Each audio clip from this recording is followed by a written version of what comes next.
আসসালামু আলাইকুম। তোমরা যারা টেক্সটাইল কলেজ ভর্তি পরীক্ষার্থী ছিলা, তো তোমাদের ভর্তি পরীক্ষা নিয়ে একটু কনফিউশনে ছিলা যে 25 তারিখে তোমাদের ডেটটা আসলে চেঞ্জ হবে কিনা। তোমাদের ডেট এর আগেও চেঞ্জ হয়েছে। তো তোমাদের ন্যাশনাল পরীক্ষা এবং টেক্সটাইলের পরীক্ষাটা কিন্তু এক ডেটে ছিল। তো এটা নিয়ে তোমরা কনফিউজ ছিল আসলে কোনটা পরীক্ষা দিবা, এটা নিয়ে তোমাদের অনেক টেনশন কাজ করছিল। তো যাক, একটা টেনশনে তোমাদের অবসান ঘটছে। তো তোমাদের জন্য একটা সুখবর, সেটা হচ্ছে তোমাদের পরীক্ষার তারিখ কিন্তু অলরেডি পরিবর্তন করা হয়েছে। তো তোমাদের যে পরীক্ষা তারিখ 25 তারিখে ছিল, সেখান থেকে তোমাদের 2 মে করা হয়েছে, এবং যেটা তোমাদের জন্য অনেক বেশি সুখবর। তো তুমি চাইলে একই সাথে ন্যাশনাল পরীক্ষা দিতে পারবা, এবং ন্যাশনাল পরীক্ষা দিয়ে এসে তুমি কিন্তু 5 থেকে 6 দিন আবার রিভিশন দিয়ে তুমি এখানে টেক্সটাইলের প্রিপারেশন নিতে পারবা, টেক্সটাইলের প্রিপারেশনটাও নিতে পারবা। তো তোমার জন্য একটা বড় একটা সুযোগ কিন্তু এখানে থাকতেছে। তো এটা নিয়ে আসলে যারা কনফিউশন ছিল বা টেনশনে ছিল, তো টেনশনের কোনো কারণ নাই। তো ইনশাল্লাহ তোমরা ন্যাশনালের পাশাপাশি টেক্সটাইলের একটা ভালো পজিশনে চান্স পাইতে পারো। দেখো, টেক্সটাইল ইঞ্জিনিয়ারিং যে কলেজটা, এটা মূলত বুটেক্স অধিভুক্ত, এবং এগুলো কিন্তু সরকারি কলেজ। একদম তোমার যে বস্ত্র এবং পাট মন্ত্রণালয় যেখানে আছে, তো ওইখান থেকে ডিরেক্ট এটা পরিচালিত। ঠিক আছে। তো এখানকার জব সেক্টর গুলো মোটামুটি অনেক বেশি প্রসার। তো তুমি চাইলে এখানকার ইঞ্জিনিয়ারিং সেক্টরে যাইতে পারো, টেক্সটাইল সেক্টরে তোমার জবের দিকে যাইতে পারো। আবার তুমি চাইলেও এখানে কিন্তু বিএসসি শেষ করে বিসিএস এর দিকেও যাইতে পারো, অর্থাৎ অন্যান্য জবের দিকেও তুমি সুইচ করতে পারো। তো এটা নিজস্ব তো একটা তোমার জব সেক্টর আছেই, তার পাশাপাশি অন্যান্য যে জব সেক্টর গুলো আছে বাংলাদেশের গভর্নমেন্ট জব, সেগুলো তুমি খুব সহজেই সুইচ করতে পারবা। তো যেহেতু এটা একটা ইঞ্জিনিয়ারিং কলেজ, তো তুমি অবশ্যই বিএসসি ইঞ্জিনিয়ারিং এখানে পড়াশোনা করতেছো, এবং তোমার টেক্সটাইল যে ইন্ডাস্ট্রি গুলো আছে সেখানে কিন্তু একটা ভালো একটা অপরচুনিটি এখানে কিন্তু থাকে। ঠিক আছে। তো অবশ্যই যারা টেক্সটাইলে আবেদন করছো, এখানে কিন্তু আবেদনের সুযোগ নাই। যারা আবেদন করছো, তোমাদের সর্বোচ্চ ইফোর্ট দিয়ে তোমার এখানে প্রিপারেশনটা নিতে হবে। তো তোমাদের প্রিপারেশনটা একটু সহজ করার জন্য আমরা কিন্তু প্রথম দিকে একটা মডেল টেস্ট ব্যাচ শুরু করছিলাম, কিন্তু ডেটটা না মিলার কারণে আমি ওটা শুরু করি নাই, ওটা অফ করে দিয়েছিলাম। তো যেহেতু ডেটটা পিছাই দিয়েছে, তো আমার হাতে এখন সময় আছে, তো তার জন্য আমরা আবার প্রথম থেকে তোমাদের জন্য এক্সাম ব্যাচ রান করতেছি। তো আমরা এবার পুরোপুরি মডেল টেস্ট না নিয়ে তোমাদের আগে সাবজেক্ট ফাইনাল যে এক্সামগুলো আছে সেগুলো নিবো। যেমন ফিজিক্সের একবার রিভিশন করাবো, ফিজিক্সের প্রশ্নগুলো তুমি রিভিশন দিলা, এরপর কেমিস্ট্রির প্রশ্নগুলো তুমি রিভিশন দিলা সাবজেক্ট ফাইনাল এক্সাম দিয়ে, এরপরে তোমাদের ম্যাথ সাবজেক্ট ফাইনাল হবে, এরপরে তোমাদের ইংলিশ সাবজেক্ট মেগা এক্সামটা হবে। অর্থাৎ সাবজেক্ট ফাইনাল যে এক্সামগুলো সেগুলো আমরা আগে নিব, এরপরে তোমাদের 5টা মডেল টেস্ট নিব। তারপরে তোমাদের রিভিশনটা ভালো হবে। তোমাদের যে সাবজেক্ট ওয়াইজ রিভিশনটা দিয়ে ফেলি, তাহলে তোমাদের পরের মডেল টেস্ট শুরু করো, তোমাদের জন্য অনেক বেশি ভালো হবে। প্রশ্ন প্যাটার্নটা কেমন হয় এটা জানা তোমার জন্য অনেক বেশি ইম্পর্টেন্ট। এবং এখানকার কিন্তু প্রত্যেকটা প্রশ্নের মার্ক হচ্ছে 2 করে। ঠিক আছে, 2 করে প্রত্যেকটা প্রশ্নের মার্ক, এবং এখানে 0.50 হচ্ছে নেগেটিভ মার্কে।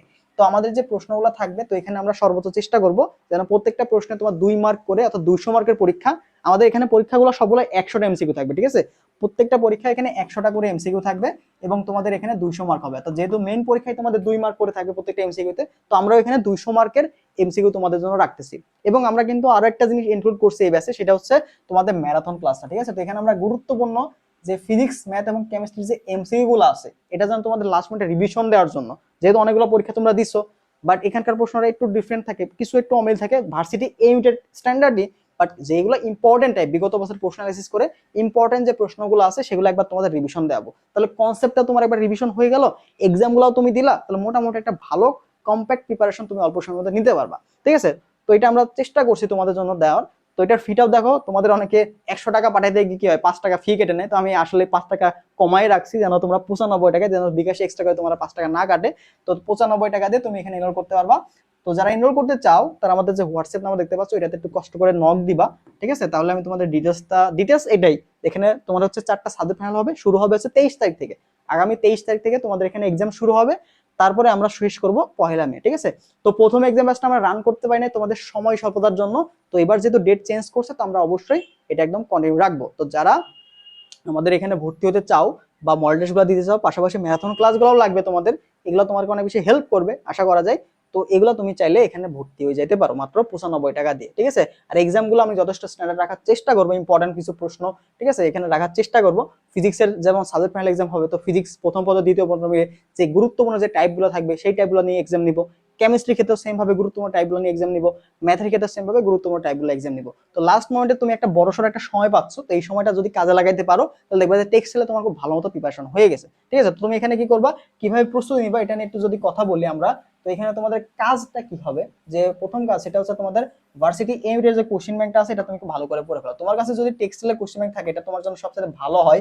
ঠিক আছে। তোমার কাছে যদি টেক্সটাইলের যে কোশ্চেন ব্যাংকটা আছে, এই টেক্সটাইলের যে কোশ্চেন ব্যাংকটা আছে, এটা যদি তোমার কাছে খুব ভালো হয়, তাহলে তুমি এটা ভালো করে পড়ো, এটাকে অ্যানালাইসিস করো, এটাতে অ্যানালাইসিস করো যে কোন টপিকগুলো আমাদের জন্য বেশি ইম্পর্টেন্ট, কেমন প্রশ্ন আসে, এটা অ্যানালাইসিস করে তুমি পড়া শুরু করো। যদি এই কোশ্চেন ব্যাংক তোমার না থাকে, এটা যদি না থাকে, তুমি কি করো, ভার্সিটি এমটের যে কোশ্চেন ব্যাংকটা আছে এটা তুমি দেখো। ভার্সিটি এর যে কোশ্চেন ব্যাংক আছে এখান থেকে দেখলেও তুমি মোটামুটি চান্স পাওয়ার মতো যে মার্কটা সেটা ইনশাআল্লাহ এনশিওর করতে পারবা। তো তোমার এখানে 100টা এমসিকিউ থাকবে, তোমার তো 100টা এমসিকিউ দরকার নাই ভাই চান্স পাই, তাই না? তুমি এখানে যদি 60 প্লাস এমসিকিউ কারেক্ট করে আসতে পারো তাহলে একটা ভালো পজিশন তোমার চান্স হয়ে যাবে, ভালো পজিশন এখানে চান্স হয়ে যাবে। সো এত বেশি প্যারা খাওয়ার এখানে দরকার নাই। তো তুমি যদি ভার্সিটি এর যে কোশ্চেন ব্যাংকটা আছে এটা যদি ভালো করে দেখো, ঠিক আছে, তাহলে দেখবা যে অনেক কিছু তোমাদের কভার হয়ে যাবে, ঠিক আছে। আর এখানে কিন্তু ক্যালকুলেটর মেবি অ্যালাউ নাই, ঠিক আছে, ক্যালকুলেটর এলাও হবে না, ক্যালকুলেটর এলাও নাই। তো অবশ্যই তোমাকে হ্যান্ড ক্যালকুলেশন থেকে ফোকাস করতে হবে, হ্যান্ড ক্যালকুলেশন তুমি পাশাপাশি প্র্যাকটিস করো, মানে টোটালি ভার্সিটি এর প্রিপারেশন দিয়েই তুমি এখানে ক্র্যাক করতে পারো যদি তোমার কনসেপ্টটা খুব ভালো মতো থাকে। তো সূত্রগুলো ভালো করে ফোকাস দাও, সূত্রগুলো কোথায় কিভাবে অ্যাপ্লাই করতে হবে এটা মাথায় রাখো, কারণ তুমি সব জায়গাতে ম্যাথ পাবো, ফিজিক্সেও ম্যাথ পাবা, কেমিস্ট্রিতেও ম্যাথ পাবা, ম্যাথে তো ম্যাথ আছেই, ঠিক আছে। আর এক্সট্রা করে তোমাকে ইংলিশে 10টা এমসিকিউ থাকবে। তো 10টা এমসিকিউর মধ্যে গ্রামার পার্টটাই বেশি প্রশ্ন আসে থাকে, তো গ্রামার পার্টটা একটু ভালো করে রিভিশন দাও। আর ভোকাবুলারি যে পার্টটা আছে বা সিনোনিম অ্যান্টোনিম মেমোরাইজিং যে পার্টটা আছে সেটাতে বিগত বছর যে প্রশ্নগুলো আসছে বিভিন্ন ভার্সিটিতে সেই প্রশ্নগুলো একটু রিভিশন দিয়ে গেলে ইনশাআল্লাহ এখান থেকে অনেকগুলো প্রশ্নই তুমি কমন পাবা। তো এই বিষয়টা খেয়াল রাখবা। তো আমাদের যে ইংলিশ এক্সামটা হবে মেগা এক্সাম, এখানে আমরা চেষ্টা করবো ইম্পর্টেন্ট যে টাইপগুলো থাকে সেই এক্সামগুলো তোমাদের দেওয়ার, যেন তোমরা খুব সহজেই রিভিশনটা দিতে পারো, ঠিক আছে। তো সর্বোচ্চ রিভিশনের জন্য আমরা এটা চেষ্টা করতেছি এই মডেল টেস্ট বেসটাতে, ওকে। আর যেহেতু তুমি সময়টা পাচ্ছ তো সময়টা কাজে লাগাও, যারা আবেদন করছো এতক্ষণ তোমরা প্রায় তোমার গতকাল পর্যন্ত টেনশনে ছিল যে আসলে কি করব, ন্যাশনালে যাব নাকি হচ্ছে এখানে যাব। তো যেহেতু ডেটটা তোমাদের চেঞ্জ হয়ে গেছে তো এটাতে কনফিউশন আর কিছু নাই, টেনশনের কিছু নাই। তুমি প্রথমে ন্যাশনাল পরীক্ষা দিবা, তারপরে তুমি গিয়ে টেক্সটাইলের পরীক্ষাটা দিতে পারবে। ইভেন ন্যাশনাল পরীক্ষার পরেও তুমি রিভিশনটা দিয়ে তুমি চাইলে পরীক্ষা দিতে পারবা, ঠিক আছে। তো এটা তোমার জন্য একটা বড় সুযোগ, তো সুযোগটা অবশ্যই বেশি করে কাজে লাগাইতে হবে ইনশাআল্লাহ, ঠিক আছে।